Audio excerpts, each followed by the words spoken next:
US లో doctor గా స్థిరపడాలని అనుకుంటున్నారా? అయితే అతి తక్కువ ఖర్చుతో ఎగ్ ప్లస్ తో సాకారం చేసుకోండి.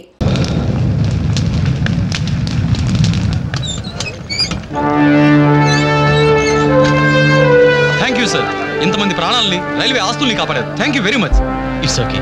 వారిలో గాయపడ్డా మీ తెగింపు సాహసం ఎక్కడికి పోలేదు సార్. Really your great. అయ్యా, ఆ దేవుడు మిమ్మల్ని చల్లగా కాపాడాలి. 10 కాలాల పాటు మీరు పచ్చగా ఉండాలి బాబు.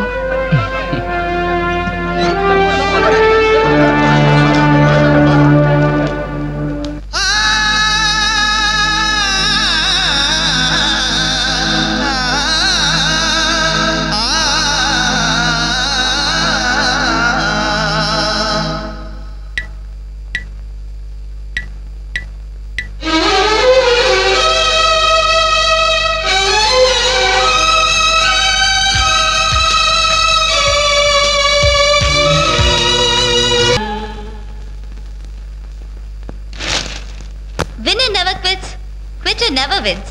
Grand Prix 2000 winner Mr. Ravi Chandra to interview. Hey, మన రవి గారి ఇంటర్వ్యూ రా. నమస్తే రవి గారు. నమస్తే. బైక్ రైడింగ్ విషయంలో అసలు మీకు ఇంట్రెస్ట్ ఎలా స్టార్ట్ అయింది? బేసిక్ గా మా ఫాదర్ మెకానిక్. అందుకే బైక్లు ఎప్పుడు అందుబాటులో ఉండేవి.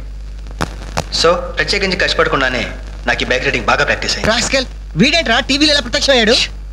మీ సక్సెస్ కి మీ స్వయం కృషి కారణమా లేక ఎవరి ప్రోత్సాహమైనా ఉందా? ఉంది. మీ నాన్నగారా? కాదు, అంజలి. అవునండి, నన్ను లైఫ్ వార్లో గ్రేట్ సోల్జర్ గా మార్చింది ఆమె. ఇంతకీ అమ్మాయి ఎవరు సార్? నిన్నటి వరకు ఫ్రెండ్, నేడు లవర్, రేపు నా కాబోయే భార్య.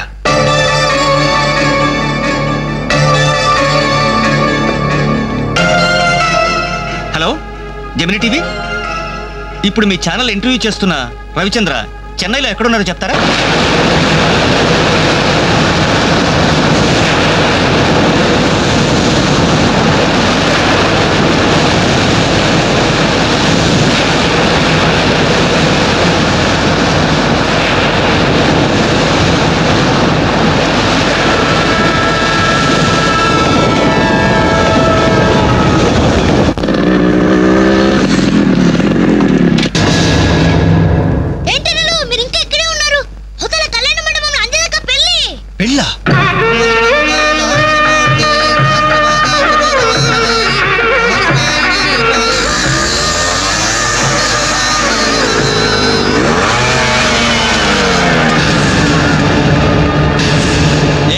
చూస్తున్నావు? పిలవరా నీ కూతుర్ని. అంజలి, అంజలి ఎక్కడున్నావు? రవి ఏంటో ఎల్రై? నానా నీకేం తెలియదు, నువ్వు ఊరుకో. అంజలి మర్యాదగా నువ్వు వస్తావా? మేమే వచ్చి నిన్ను ఈడ్చుకురావాలా? అంజలి రావే.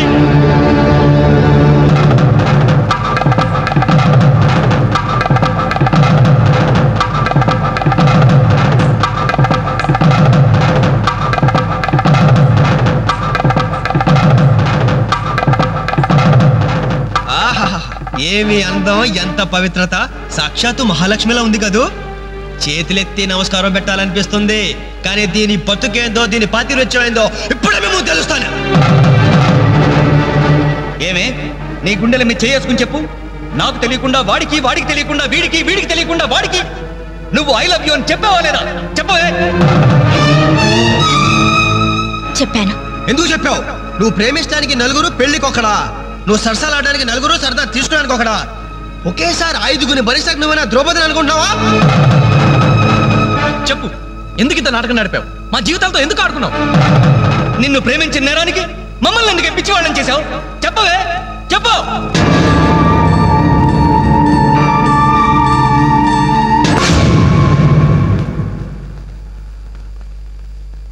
Good morning sir. నా పేరు రఘు. నా బయోడేటా వద్దు వద్దు, వేస్ట్, చెప్పొద్దు. ఇదిగో నీలాంటి నిరుద్యోగుల కన్నీటి కథలు విని విని నా బుర్ర హీటెక్కిపోయిందయ్యా. ఒక్క హైదరాబాద్ నగరంలోనే రోజుకి 5,000 మంది గ్రాడ్యుయేట్లు ఎంప్లాయ్మెంట్ ఆఫీసులో పేర్లు రిజిస్టర్ చేసుకుంటున్నారు. టోటల్గా 5 ఉద్యోగాలు లేవు సార్. అందుకే నేను ఒక ఐడియా చెప్తా విను. ఇదిగో నీలాంటి వాళ్ళ కోసమే గవర్నమెంట్ సెల్ఫ్ ఎంప్లాయ్మెంట్ స్కీమ్ పెట్టిందయ్యా. నువ్వు ఇట్లా అప్లికేషన్ పెట్టావంటే అట్లా లోన్ శాంక్షన్ అయిపోతుంది. ఎంబడే కనుక బిజినెస్ స్టార్ట్ చేసావంటే 5 ఏళ్ళు తిరిగేసరికి ఓ చిన్న సైజు స్టార్ట్ అవ్వు, బుల్లు సైజు బిల్ గేట్స్ అయిపోతావయ్యా. ఏమంటా? చాలా బాగుంది సార్. కదా, మంచి తాటు, మంచి స్కీము. Thank you sir. మీకు సొంత ఇల్లు ఉందా సార్? పోయిన సంవత్సరం కట్టించా జూబిలీస్ లో. ఏం లేదు, నేను లోన్ అప్లై చేస్తే మీరు షూరిటీ పెట్టాను. నీ లోన్ కోసం నా ఇల్లు తాకట్టు పెట్టాలనా? మరి నా దగ్గరే ఉంది సార్. పోనీ మీ జాబ్ రిజైన్ చేసి నాతో బిజినెస్ పార్ట్నర్ గా జాయిన్ అయిపోండి. మన ఇద్దరం 5 ఏళ్లలో కోటీశ్వరం అయిపోవచ్చు.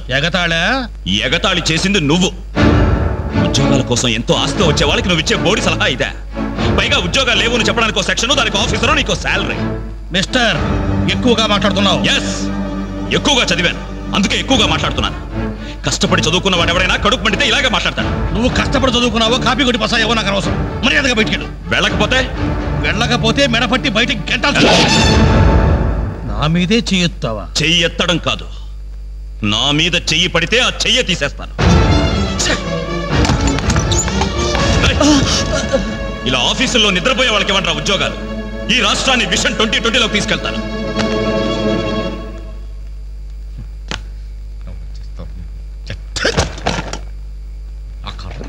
ఇవన్నీ చూడాలి.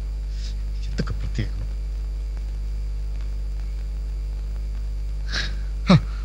ఎందుకలా ఉన్నారండి? నా ఉద్యోగానికి రాజీనామా ఇవ్వాలనుకుంటున్నాను. ఏమైంది నాన్న?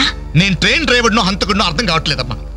ఎవరో 2 ప్రేమికులు, వాళ్ళ ప్రేమ ఎందుకు విఫలమయ్యిందో చివరికి నా ట్రైన్ కింద పడి ఆత్మహత్య చేసుకున్నారు. కర్మ. చిన్న పిల్లలు, లేత శరీరాలు నుచ్చైపోయారు. తల ఎక్కడుందో ముంట ఎవరితో తెలియకుండా మాంసం ముత్తలైపోయారు. బ్రతకడానికి లేని ధైర్యం చావడానికి ఎలా వస్తుంది? వాళ్ళకే ఒక్క క్షణం కళ్ళు మూసుకొని హ్యాపీగా చావడానికి సిద్ధపడ్డారు. కానీ వాళ్ళ మీద ప్రేమ పెంచుకొని ఆశతో బ్రతుకుతున్నారే కన్నవాళ్ళు. వాళ్ళ గురించి ఒక్క క్షణం ఆలోచించరే. అవును, ఇంతకీ మన పుత్రరత్న ఎక్కడ? అదేదో ఇంటర్వ్యూ ఉందని. అబద్ధం చెప్పొద్దు. వాడు ఈ టైంలో ఎక్కడుంటారో నాకు తెలుసు. ఆ ముండి గోడ మీద ఆ చెత్త గ్యాంగ్తో పూ అని దమ్ము కొడుతూ పేపర్స్ కబుర్లు చెప్తూ ఉంటాడు. ఇంటర్వ్యూకి వెళ్ళావు కదరా, ఏమైంది? ఏమవుతుంది, సేమ్ ఓల్డ్ స్టోరీ.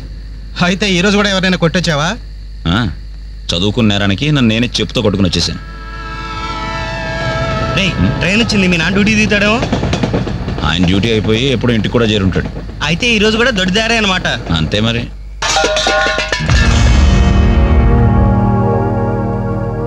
అడుగో, నీ కొడుకు వచ్చాడు. సొంత ఇంటికే దొడ్డదారిన దొంగలా వస్తాడు. బాగా తాగి ఆకలి మీద వచ్చి ఉంటాడు. కాస్త అన్నం పెట్టండి, పేగలు మాడిపోయి చేస్తాడేమో. Good morning. ఎరా, ఇప్పుడు టైం ఎంత అవుతుందిరా? Just 3 o'clock. అయినా ఇప్పటిదాకా మేలుకుంటే మీ ఆరోగ్యాలు ఏమైపోతాయి? వెళ్ళి పడుకోండి. ఈ రివర్స్ డ్రామాలే వద్దు, రా బొంచెద్దు గాని. అది కాదే, రా.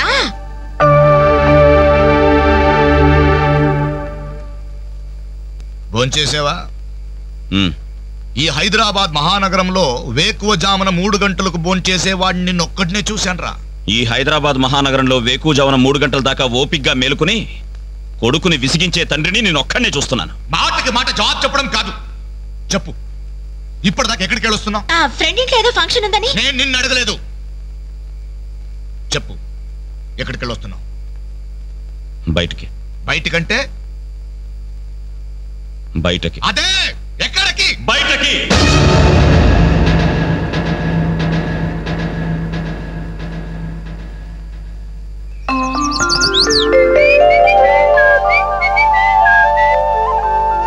హలో హలో, ఆగు. ఏంటి కోరమండల్ ఎక్స్ప్రెస్ లా? టిఫిన్ చేసి వెళ్ళురా. త్వరగా త్వరగా త్వరగా పెట్టు. ఇంట్లో ఎక్కువసేపు ఉంటే నాకు ఇరిటేషన్ ఎక్కువ అవుతుంది. అబ్బా, ఇడ్లీ మెత్తగా అమ్మలా ఉంది. మరి నాన్న తగిలించు. నాన్నంటే మంట కదా, కారం, కారపొడి. మరి నేను? నువ్వు నేతి చుక్కవే. నాన్న కారం తగ్గాలంటే ఓ పక్క చెల్లి, ఓ పక్క తల్లి ఉండాలి. చెల్లెల మీద అంత ప్రేమ ఉన్నవాడివి, నిన్న దానికి తాంబూలాలు తీసుకుంటున్నప్పుడు నువ్వు ఇంటి పట్టునున్నావురా? శుభమాని ముహూర్తం పెట్టుకునేటప్పుడు మధ్యలో నేనెందుకమ్మా? నాన్నను చూస్తే నాకు టెన్షన్, నన్ను చూస్తే ఆయనకి ఇరిటేషన్. ఈ తండ్రి కొడుకులు వారు చూసి పెళ్లి కొడుకు పారిపోయేవాడు. ఆయన బార్డర్ సెక్యూరిటీ ఆఫీసర్. ఇలాంటి వారు ఎన్నో చూసుంటారు. ఆ వారు వేరమ్మా, అది కంట్రీ వారు, ఇది సెంటిమెంటల్ వారు. నీ పద్ధతి చూస్తుంటే రేపు పెళ్లికి కూడా ఇంట్లో ఉండట్లేవే. ఎందుకున్నమ్మా, నీ పెళ్లికి తోరణాల దగ్గర నుండి విస్తరాకుల వరకు అన్ని దగ్గర నేనే చూసుకుంటాను. వస్తాను. ఆగు, ఎక్కడికి వెళ్తున్నావు? బయటికి. బయటకంటే బయటికి. బయటకి బయటకి బయటకి ఎక్కడికి బయటికి? ఓ మగాడు బయటికి వెళ్తున్నానంటే ఉద్యోగం చేయడానికి వెళ్తున్నాను, ఉద్యోగం వెతుక్కోడానికి వెళ్తున్నాను, రాళ్లు కొట్టడానికి వెళ్తున్నాను, లేదు డబ్బు సంపాదించడానికి వెళ్తున్నాను అనే మగతనం సమాధానంలో ఉండాలి.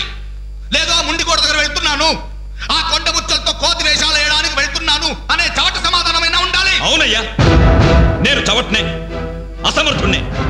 ఆ ముండికోట దగ్గరికే వెళ్తున్నాను, ఆ కొండ ముచ్చలతో చేరి దమ్ము కొట్టడానికి వెళ్తున్నాను. సరేనా? ఇంకా ఎన్నాళ్ళు ఆ బేవర్స్ గారితో తిరుగుతావురా? ఉద్యోగం రాని వాళ్ళంతా నీ దృష్టిలో బేవర్స్ గాళ్లే, కానీ వాళ్ళే నా ఫ్రెండ్స్, నా ఆత్మీయులు. నా కష్టాలు వినేది వాళ్ళే, నా కన్నీళ్లు తుడిచేది వాళ్ళే. వాళ్ళతో మాట్లాడితేనే నాకు మనశ్శాంతిగా ఉంది. ఏడ్చావు.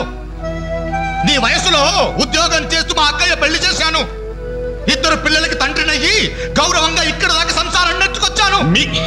మీ కాలంలో 100 ఉద్యోగాలకి ఒక్కడుండేవాడు. ఉద్యోగాలున్నాయి, రండి బాబు రండి అని పిలిచి మరీ ఉద్యోగాలు ఇచ్చారు. కానీ ఇప్పుడు ఒక్క ఉద్యోగానికి 1000 మంది పోటీ పడుతున్నారు. ఉద్యోగం ఇవ్వండి బాబు అని క్యూలో నిలబడితే కుక్కల్ని తరిమి కొడుతున్నారు. కష్టపడేవాడికి ఉద్యోగం ఎక్కడైనా దొరుకుతుందిరా, కానీ కష్టపడాలన్న ఆలోచన ఇక్కడ నుంచి రావాలి. వారం రోజుల నుండి చెల్లికి పెళ్లి పనులు చేయాలన్న జ్ఞానం ఉందా? నేనెందుకు చేయాలి? నేనెవరినని చేయాలి? కాబోయే బావగారిట్లో నన్ను పరిచయం చేసావా? ఏమని పరిచయం చేయమంటారు సార్ మిమ్మల్ని? నా కొడుకు గవర్నరు, నా కొడుకు కలెక్టర్ పరిచయం చేయమంటారా? గవర్నరు కలెక్టర్ అయితేనే పరిచయం చేస్తావా? నీ కొడుకు నాకు మాత్రం విలువ. ఏ రోజు నువ్వు ఉద్యోగానికి వెళ్తావో ఆ రోజే నువ్వు నా కొడుకువి. నువ్వు నన్ను కనడం కంటే ఓ ఉద్యోగానికి కనుండాల్సింది. నువ్వు పరిచయం చేసినా చేయకపోయినా నా చెల్లి పెళ్లి పనులు నేను చూసుకుంటాను. నీ కొడుగ్గా కాదు, నా చెల్లెలకు అన్నయ్యగా.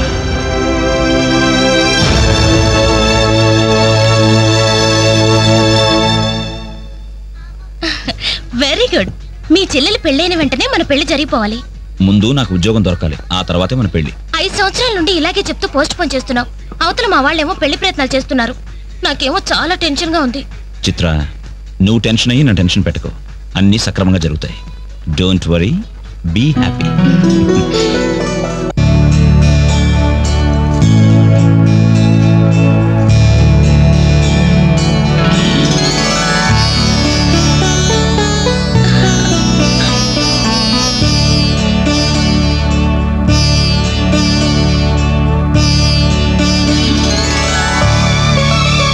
ఏంటనే అలా చూస్తున్నా?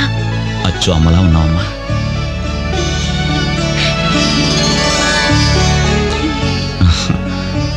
అంజలి, చెయ్యి. అప్పు చేసి తీసుకొచ్చావా అన్నయ్య? ఇదే ఆఖరపమ్మా.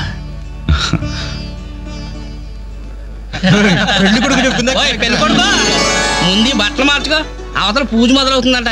ఒక్క నిమిషం, ఇప్పుడే వస్తానరా. ఇదిగో ఏం పర్లేదా, కాస్త లేటుగానేరా. ఈ లోపుగానేనా 4 హాస్టల్ తాగించేస్తారు. కలపలే మొక్కలా.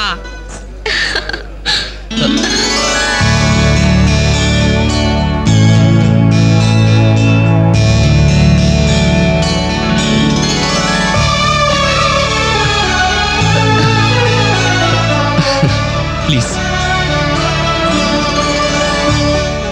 ఏ అంజలి, పెళ్లి కొడుకు మిలిటరీ ఆఫీసర్ అంటే మోటుగా ఉంటాడేమో అనుకున్నాం. స్మూత్ గా స్మార్ట్ గా ఉన్నాడే.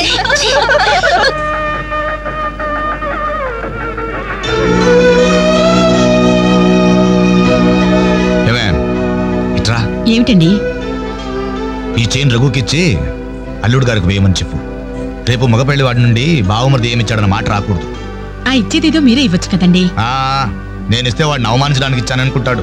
నువ్వు వెళ్ళు, నేను గుడికి వెళ్ళొస్తాను. రఘు, ఇలారా. ఏంటమ్మా? ఈ చైన్ తీసుకెళ్లి పెళ్లి కొడుకు ఇవ్వరా. ఎవరిచ్చారు? మీ నాన్నగారు. మొక్కల తర్వాత కలుపుతారు, ముందు వందరాని ఎంతైనా మగ పెళ్లివారే ఎంత దర్జాగా పేకాడుతున్నారు. ఏమండ పెళ్లి ఎప్పుడో తెల్లారుజామున 3 గంటలకి. ఏం పర్లేదు, మీరు కూడా వచ్చాయి. రండి రండి. తొందరగా పదండి. మీరెళ్ళి అమ్మాయి రెడీ అయిందేమో చూడండి. రానివ్వండి బాబు, రానివ్వండి. ఫుల్ కౌంట్ రానివ్వండి. ఒరే, మొక్కలు తిరిగిన మొగోళ్ళతోటి పోటీకి వచ్చారా?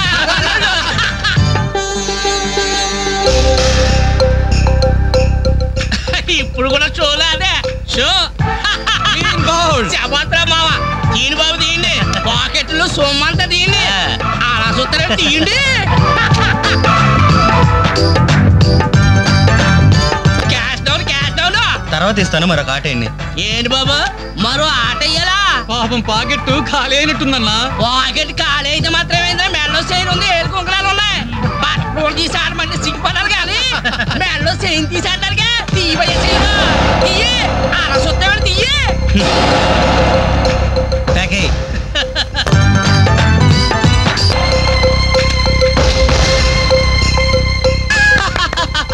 ఈ ఆట కూడా మాదే.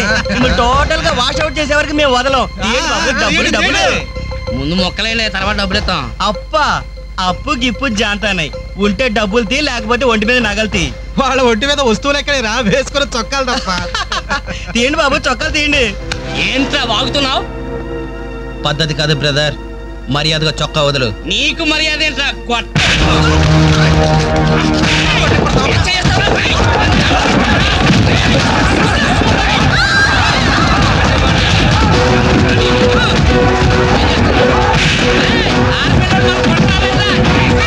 ఏమైంది? పెళ్లి కూతురు అన్న ఫ్రెండ్స్ మన వాళ్ళందరూ కొడుతున్నారా?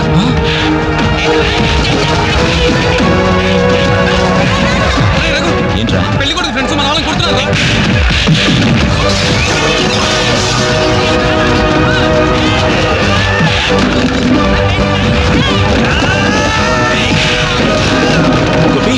గోపి, ఇందులో మన తప్పేం లేదుగా? మన తప్పేం లేదురా, ముందు వాళ్ళే చేసుకున్నారు. ప్రామిస్ రా.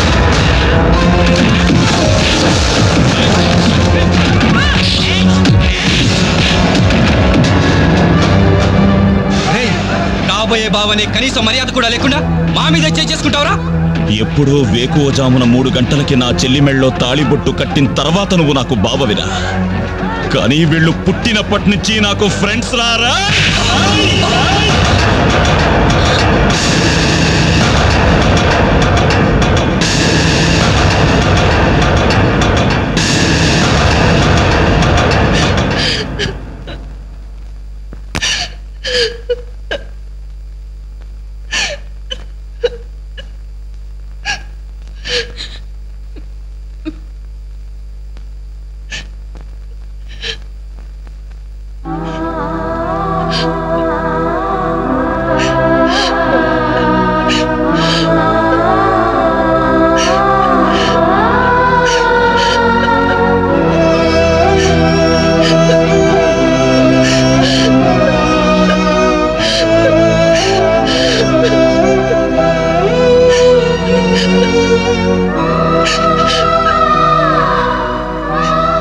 ఎప్పుడు వాడి ఇంట్లో లేడని ఏడ్చేవాళ్ళు.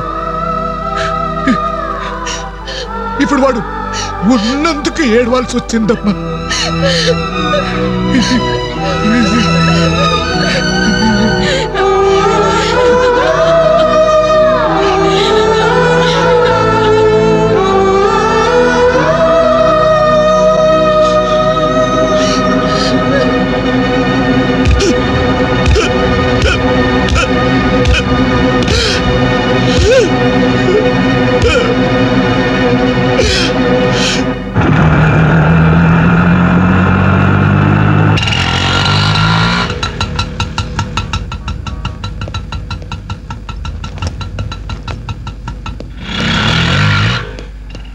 చిత్ర, నేను రఘుని కలవాలి.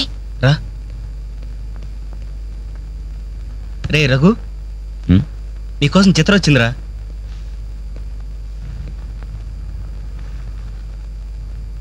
చిత్ర, ఏమిటిది? మా వాళ్ళు నాకు వేరే పెళ్లి నిర్ణయం చేశారు, అందుకే ఇల్లు వదిలి వచ్చేసాను. తొందరపడ్డావేమో చిత్ర. ఇంకా అక్కడే ఉంటే బలవంతంగానైనా నా పెళ్లి చేస్తారు. చిత్ర, నా చెల్లెలి పెళ్లి నా వల్లే ఆగిపోయింది. ఇంట్లో వాళ్ళకి మొహం చూపించలేక వారం రోజుల నుంచి ఇక్కడే ఉంటున్నాను. ఈ పరిస్థితుల్లో నాకు తెలుసు నువ్వు నీ పరిస్థితి గురించి ఆలోచిస్తున్నావు, నా గురించి కూడా కొంచెం ఆలోచించు. ఒక ఆడపిల్లని గడప దాటి పెట్టుతో సహా బయటకు వచ్చానంటే మా ఇంట్లో ఏం జరిగి ఉంటుందో ఊహించు. ఇంకా నా వల్ల కాదు, వెంటనే మన పెళ్లి జరిగిపోవాలి. చిత్ర, మూర్ఖంగా మాట్లాడద్దు. అన్నిటికీ పెళ్లి సమాధానం అనుకుంటే అలాగే చేసుకుందాం. అదిగో కనబడుతుంది ఆ దేవాలయం, అక్కడికి తీసుకెళ్లి ఓ పసుపు తాడు కడతాను. ఫ్రెండ్స్ వస్తారు, ఆశీర్వదిస్తారు, ఏదో తోచిందిస్తారు, వెళ్ళిపోతారు. ఆ తర్వాత మన జీవితం ఏంటి, ఎలా బతుకుదాం? అందుకే చిత్ర, ఓ 2 నెలలు ఓపిక పట్టు, నాకు ఉద్యోగం వస్తుంది. రాకపోతే? వస్తుంది చిత్ర, రాకపోతే వస్తుంది. నన్నెవ్వరూ అర్థం చేసుకోరు.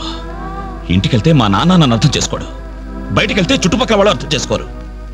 చివరకు నన్ను నమ్మి నాతో జీవితం పంచుకోవాలనుకున్నా నువ్వు నన్ను అర్థం చేసుకోకపోతే నాకు వేరే మార్గం లేదు. నువ్వు కాదంటే చావనైనా చేస్తాను గాని తిరిగి మా ఇంటికి మాత్రం వెళ్ళను. సరే, ఇప్పుడు నన్ను ఏం చేయమంటావు చెప్పు. ఏమండి, రఘు ఇంటికి వచ్చి వారం రోజులు అవుతుందండి.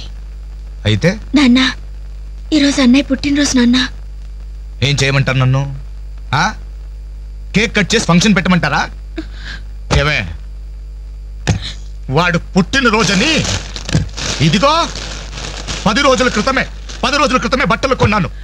తండ్రినే, కానీ వాడు చేసిందేంటి? ఈ రోజు బజార్కి వెళ్తే ప్రతి వాడు ఏమండి మీ అమ్మాయి పెళ్లి ఆగిపోయిందంటే కదా, దానికి కారణం మీ అబ్బాయినంటే కదా అంటుంటే తల ఎక్కడ పెట్టుకోవాలని తెలియక చస్తున్నాను.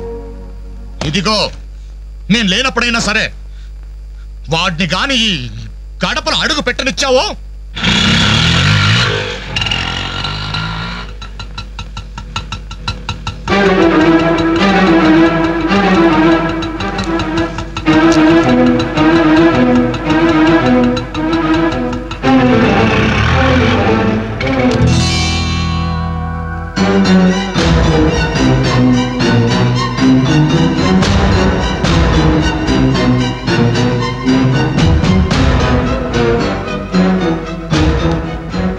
ఎవర్రా ఈ అమ్మాయి?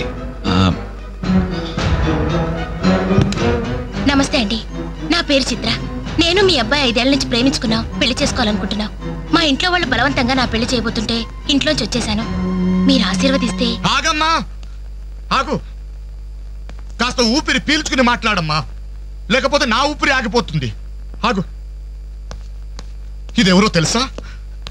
నా కూతురు, వీడి చెల్లి. 10 రోజుల క్రితమే పెళ్లి ఆగిపోయింది. దానికి కారణం ఎవరో తెలుసా? వీడే ఆ దౌర్భాగ్యుడు. అవును, వీడినెలా ప్రేమించావమ్మా? ఓ, ప్రేమించడానికి ఎవడో ఒకడు మగాడు దొరికితే చాలనుకున్నావా? ఒంటి నిండా కండ నిండా రంగు ఉంటే సరిపోతుందా? 5 ఏళ్ల నుంచి ప్రేమిస్తున్నానన్నావే, ఈ 5 ఏళ్లలో ఏం చేస్తున్నావు? ఎలా బ్రతికిస్తావని ఒక్కసారైనా అడిగావా? ఇదిగో, వీడు వేసుకున్న ప్యాంటు నేను కొన్నది, వీడు వేసుకున్న షర్టు బనిన్ను నేను కొన్నవి, ఆఖరికి చెప్పులు కూడా నావే, నా కష్టార్జితంతో కొన్నవి. ఇలాంటి బిచ్చగాడికి నువ్వు మెళ్ళో డోల్లా తయారయ్యావనుకో, నీకు తిండి నేనే పెట్టాలి, కట్టుకున్న చీర నేనే కొనాలి, తొడుకున్న జాకెట్ నేనే తెచ్చివ్వాలి. నువ్వు పూసుకునే పౌడరు, పెట్టుకునే బొట్టు, కాటుక, తల్లో పువ్వు, ఆఖరికి నువ్వు పడుకోవడానికి మంచం, దాని మీద దిండు, దుప్పట్టి అన్ని నేను సప్లై చేస్తే కాపురం మాత్రమే వీడి చేస్తాను. ప్లీజ్, 5 సంవత్సరాలుగా మాకు అర్థం కానివి 5 నిమిషాల్లో తేల్చి చెప్పారు. ఎంతో ప్రేమగా అవమానించారు. చిత్ర, ప్లీజ్ రఘు, నాతో రావద్దు. మీ నాన్న నా కళ్ళు తెరిపించాడు. సారీ సార్, మీరు మీ ఉద్యోగాన్ని వెతుక్కోండి, నేను నా జీవితాన్ని వెతుక్కుంటాను. చిత్ర,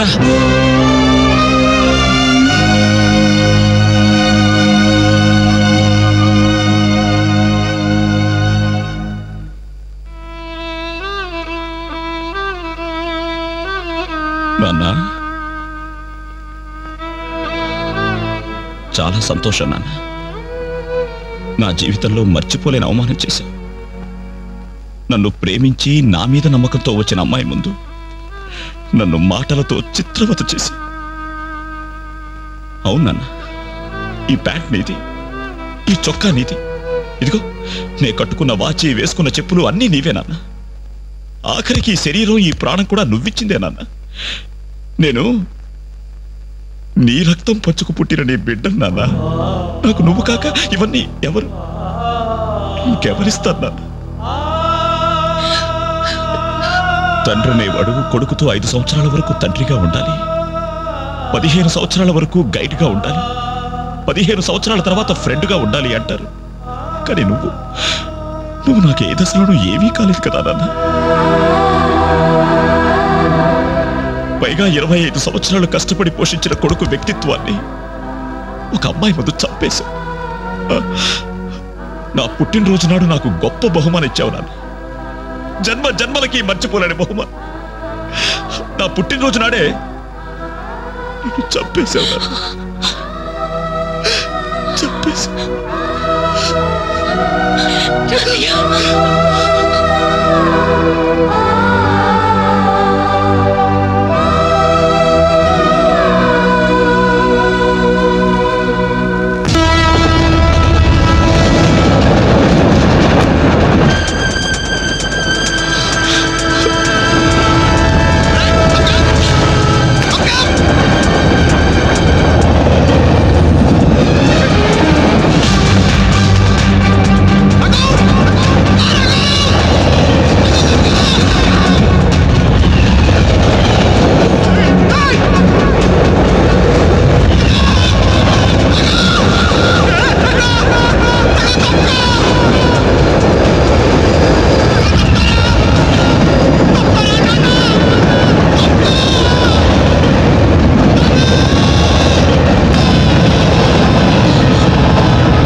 అన్నయ్యలాగా మీరు కాకూడదు.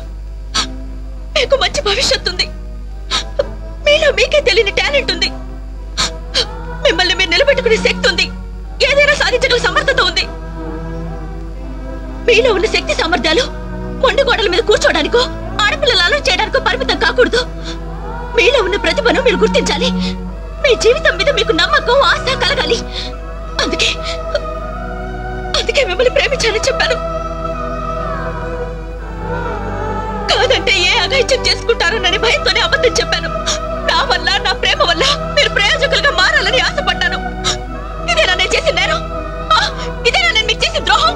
చెప్పండి, చెప్పండి. సమాధానం చెప్పండి. చెప్పండి. నలుగురు కుర్రాళ్ళతో ఐ లవ్ యూ చెప్తాను నాన్న కూతురు అడిగితే అలాగే చెప్పమ్మా అని బుద్ధున్న ఏ తండ్రి అనడు. కానీ నేనన్నాను. ఎందుకో తెలుసా?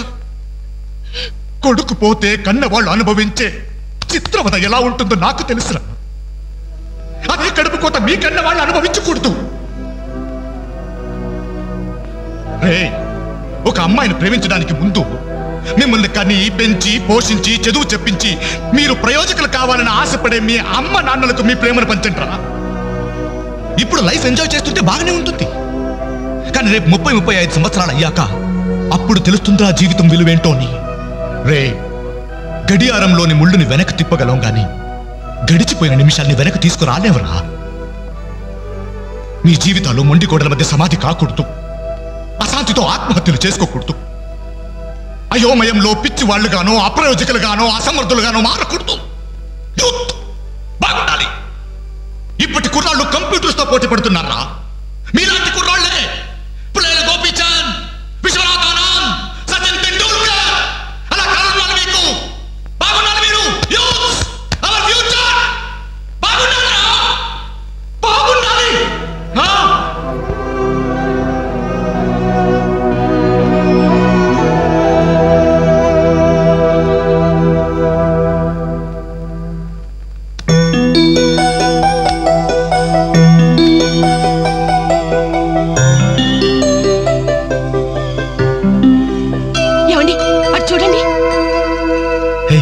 చూడు. ఏమండి అటు చూడండి.